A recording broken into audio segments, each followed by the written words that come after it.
অতঃপর সম্পদশালী একজন প্রশ্ন করল, দান সম্পর্কে তুমি আমাদের কিছু বলো।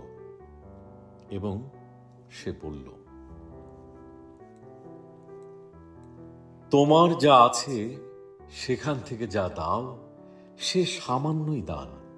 যা তুমি একান্ত নিজের থেকে দাও সেটাই প্রকৃত দান। সম্পদ তো আর কিছু নয়, ভবিষ্যতের ভয়ে আগলে রাখা কিছু জিনিস মাত্র।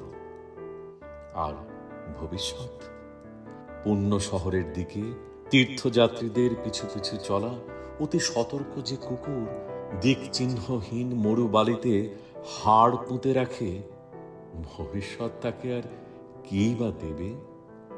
প্রয়োজনের ভয় সেই প্রয়োজন।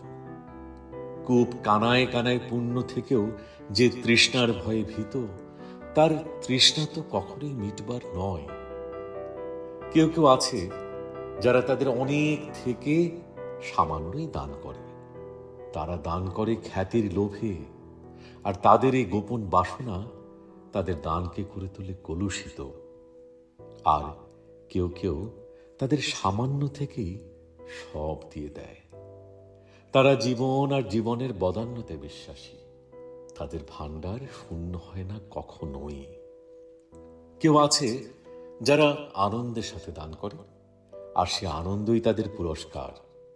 আর কেউ আছে যারা দান করে বেদনার সাথে, সেই বেদনাই তাদের পরিশুদ্ধির পথ। আবার কেউ আছে যারা দানে ব্যথিত হয় না, তাতে আনন্দও খোঁজে না। আর তারা তাদের দান লব্ধ পুণ্যের ব্যাপারেও সচেতন নন একেবারেই। দূরের উপত্যকায় মার্টেল ফুল যেভাবে বাতাসে তার সুবাস ছড়ায়, তারা তেমনি দান করে।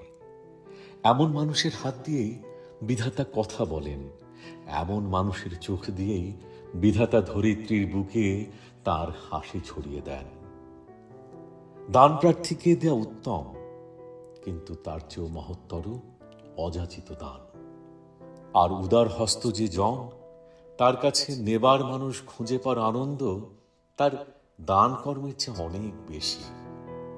তোমার ধন তোমার নিজের কাছে গচ্ছিত রাখার কোনোই কি কারণ আছে? তোমার যা আছে তার সব তো একদিন দিয়েই দেয়া হবে। তাই এখনই দেবার সময়। এই দানের মৌসুম তোমারই হোক, তোমার উত্তরাধিকারদের নয়। তুমি প্রায় বলো, আমি দেব, কিন্তু যারা পাবার যোগ্য শুধু তাদেরকেই। অথচ তোমার বাগানের বৃক্ষরাজি, তোমার তৃণক্ষেত্রের পশুপাল তো সে কথা বলে না। তারা দেয় যাতে তারা বাঁচতে পারে। আগলে রাখাই বরং মৃত্যুর সমান।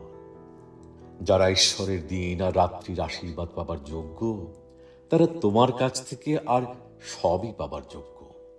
যারা জীবনের পারাবার থেকে পান করার যোগ্যতা পেয়েছে, তোমার শীর্ণ ঝর্ণাধারা থেকে তাদের পেয়ালা পূর্ণ করার অধিকারও তাদের আছে।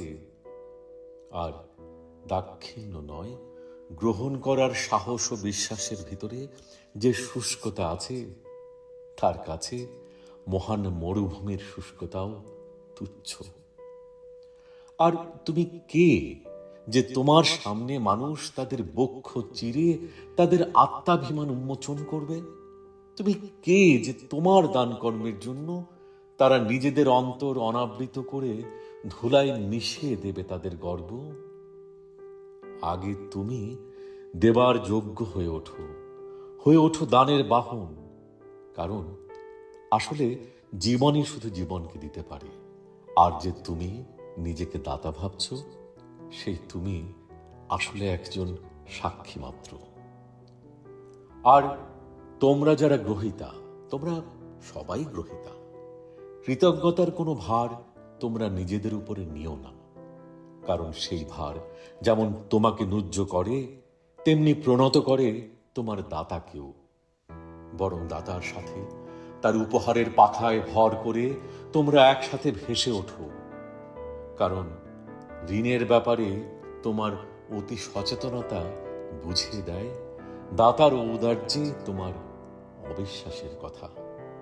অথচ প্রকৃত যে দাতা, ঈশ্বর স্বয়ং তার পিতা, আর তার মাতা এই মুক্ত হৃদয় ধরিত্রী।